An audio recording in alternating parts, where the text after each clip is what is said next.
Bienvenue. Aujourd'hui, on va aborder des sujets assez denses. L'islam, la notion de djihad et puis l'approche spécifique des frères musulmans. On se base sur les analyses de l'historien Ephraim Herrera. Bonjour. Oui, c'est une analyse qui tente de décortiquer les textes fondateurs et leur application, disons, contemporaine. Notre idée, c'est de clarifier un peu ce concept de djihad qui est souvent mal compris, et puis de regarder la stratégie des frères musulmans, notamment en Europe. C'est ça. C'est tout à fait ça. Comprendre comment les textes peuvent orienter l'action. Et un point important soulevé par Herrera, c'est cette différence fondamentale avec l'Occident sur la séparation religion-politique. Ah oui. Oui. Dans l'islam orthodoxe, selon lui, cette séparation n'existe pas de la même manière. Il rappelle qu'Ibn Khaldun parlait déjà d'un devoir de guerre pour imposer l'islam au monde entier. D'accord. Alors, commençons par le cœur du sujet, le djihad. Qu'est-ce que ça recouvre exactement d'après cette source? Alors, le mot lui-même, djihad, vient de jahada. Ça veut dire concentrer ses efforts. Donc, c'est la manière de faire, pas le but en soi. Un effort. Mais un effort pourquoi et sous quelle forme? Eh bien, cet effort peut prendre plusieurs formes. Ça peut être la persuasion, le soutien financier, l'appel à rejoindre l'islam, la dawa, et bien sûr, ça inclut aussi la lutte armée. D'accord, plusieurs moyens donc. Voilà. Mais avec un objectif final qui, selon les textes classiques, et la lecture qu'en font les frères musulmans d'après Herrera, serait la domination politico-juridique de l'islam sur le monde, l'imposition de la charia partout. Et ça se base sur quel texte principalement?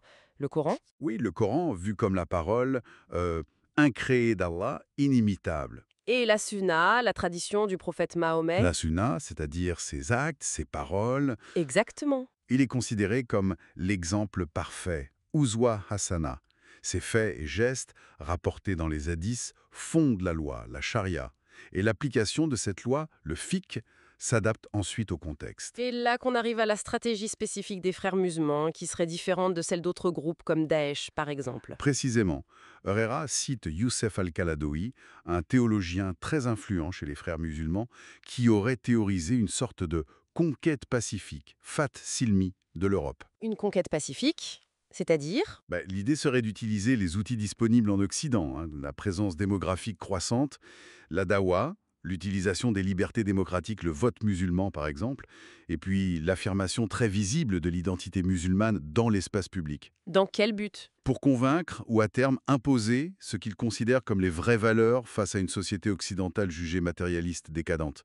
C'est une stratégie pensée pour l'Europe, mais qui peut être différente ailleurs. L'analyse d'Herrera pointe aussi une certaine difficulté ou réticence du monde universitaire occidental à lier directement ces textes religieux à l'actualité politique. Pourquoi? Il avance plusieurs hypothèses. D'abord, une possible dépendance financière de certains centres de recherche vis-à-vis de pays comme le Qatar. Ah oui. Ensuite, la nécessité de publier, qui implique parfois de devoir ménager certaines susceptibilités pour pouvoir voyager et travailler dans les pays musulmans.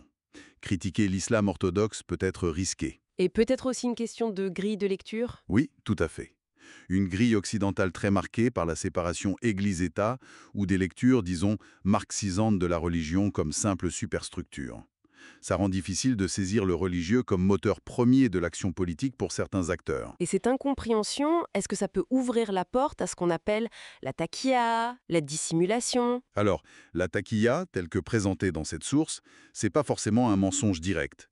C'est plutôt une dissimulation stratégique. Un exemple. L'exemple classique donné est un imam qui dit « je suis pour la paix ». Pour lui, selon cette analyse, ça pourrait vouloir dire « je suis pour Dar al-Salam, la maison de la paix », qui, dans la doctrine classique, advient quand le monde entier est soumis à l'islam. Donc il faut faire attention au sens des mots, comprendre le référentiel derrière. C'est l'idée défendue, oui. Saisir le sens profond des termes dans leur contexte doctrinal pour éviter les malentendus. Un autre concept clé abordé, c'est la distinction entre djihad offensif et défensif. C'est important. C'est fondamental dans la doctrine classique, oui. Le monde est divisé en deux. Dar l'Islam, la maison de l'islam. Les terres déjà musulmanes? Oui, ou considérées comme telles, même anciennement conquises comme l'Espagne ou Poitiers dans cette vision. Et de l'autre côté, Dar al-Harb, la maison de la guerre, les terres non encore soumises. Et la différence pour le djihad? Le djihad offensif contre Dar al-Harb nécessiterait un calife et serait une obligation pour la communauté, fard kifaya. Mais le djihad défensif, pour reprendre une terre considérée comme islamique, Comme Israël-Palestine, du point de vue du Hamas, par exemple. Exactement, c'est l'exemple cité. Ça deviendrait une obligation individuelle, Fard 1, pour chaque musulman, surtout ceux qui sont géographiquement proches. C'est ce qui justifierait les actions du Hamas comme défensives dans cette logique doctrinale précise.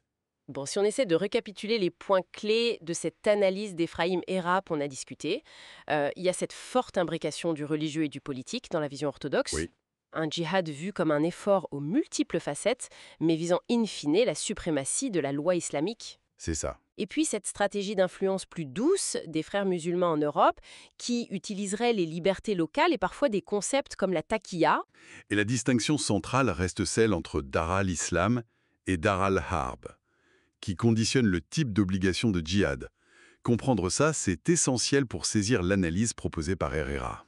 Alors, une dernière pensée qui émerge de tout ça, si comme le suggère cette source en analysant l'islam orthodoxe, le bien se définit par l'imitation du prophète et l'objectif est l'application universelle de la charia, comment on envisage une coexistence pérenne avec des sociétés qui sont fondées, elles, sur des principes séculiers, d'égalité, de liberté individuelle, qui peuvent parfois sembler à l'opposé? C'est effectivement une question très complexe qui dépasse le cadre de notre discussion d'aujourd'hui, mais qui mérite réflexion.